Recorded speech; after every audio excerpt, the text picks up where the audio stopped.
Hello everyone and welcome back, and I am really excited to do this review right now. Uh, One of the most popular characters not only in Star Wars but in pop culture. And of course we're talking about Jedi Master Yoda.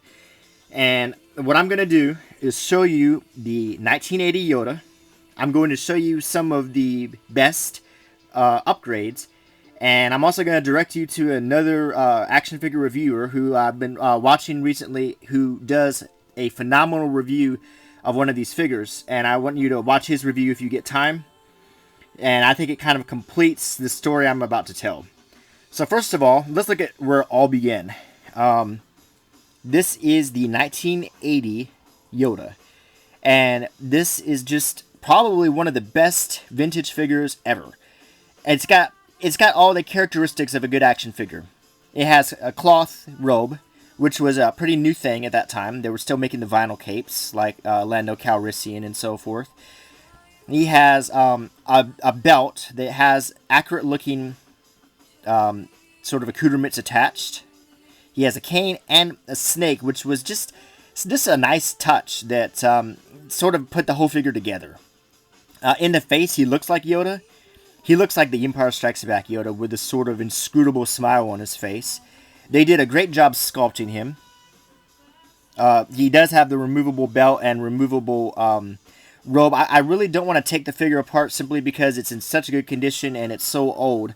But I will tell you that underneath the robe, he's wearing a brown Jedi-style outfit. And he has kind of a hump on his back. And he's fully articulated for the time. He has swivel hips, swivel arms, and swivel neck. So he had all the articulation of a 1980s figure.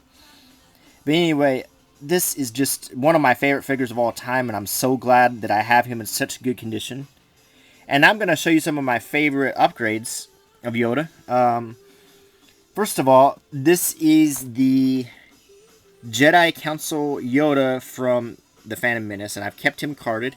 He does come with a CommTech chip communicator, which was used with a chip reader, which would play dialogue, supposedly from the movie, but actually typically spoken by an actor.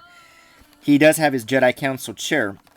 Now, I don't like the paint, really, on this one. I guess he looks a lot like he did the puppet in The Phantom Menace. The Phantom Menace was actually the last movie that featured Yoda as a puppet.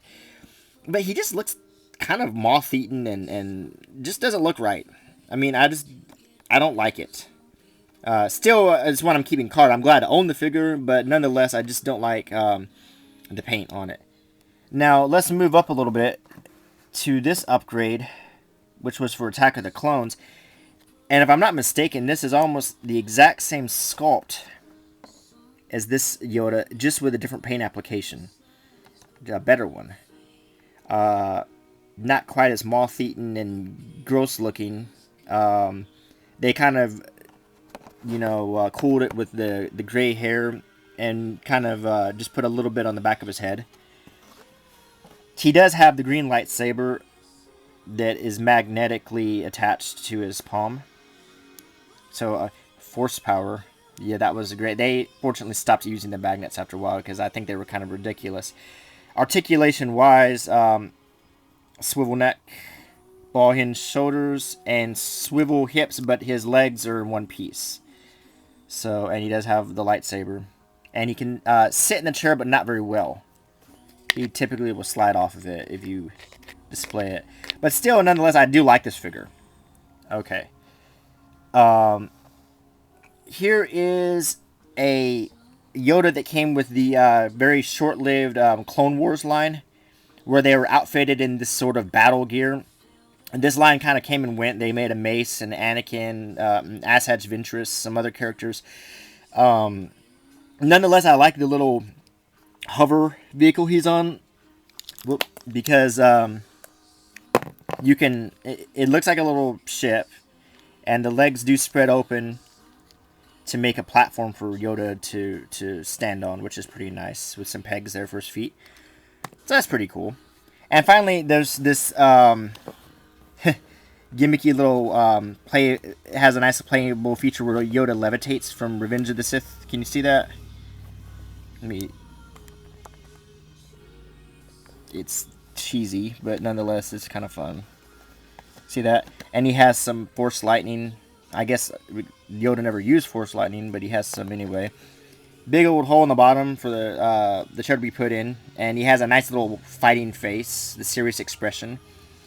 Very little articulation, just a swivel head and ball-hinged shoulders.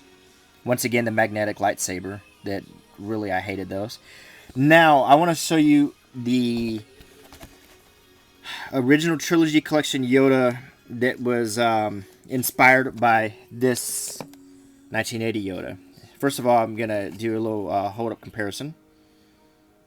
As you can see, this one does come with some of the same accessories: the cloth robe, a snake, a cane, and he's on a card back that looks identical to the Empire Strikes Back card back that Yoda originally came on. And he's in the protective case. Now, I would love to open this figure and review it, but rather I'm going to direct you to this guy, Empire MN. He does a very adequate review of this figure, so there's no need for me to do it when it's already been done. So please go to his YouTube channel to watch the review of this figure. He covers every angle. And I'm actually going to use this video as a response to that video. Here's the back, showing that figure that we just went over.